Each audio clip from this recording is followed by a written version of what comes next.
Əqaiddə olan polis general-mayoru Nazim Əliyevin dəbdəbəli toy keçirərək evlənməsi ictimaiyyətdə ciddi rezonans doğurub. Özündən 35 yaş kiçik xanımla ailə quran generalla bağlı fikirlər birmənalı deyil.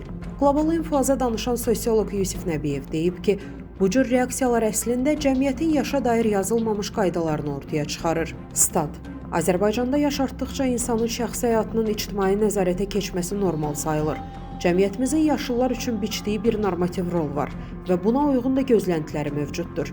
Yəni, cəmiyyət hər yaş dövrü üçün uyğun davranış paketi müəyyən edir və ondan kənara çıxanı dərhal əxlaqi mühakiməyə məruz qoyur. Buna yaşlılar da aiddir. Mənəvi və əxlaqi baxımdan bu yaşda evliliyi yol verilməz saymaq faktiki olaraq insanın şəxsi seçim haqqını ləğv etmək deməkdir. İntim münasibətin ən etik, məqbul və legal forması evlilik olsa da, təəssüf ki, bir çox insan bu barədə rəy vermək, onu tənqid etmək haqqına sahib olduğunu düşünür.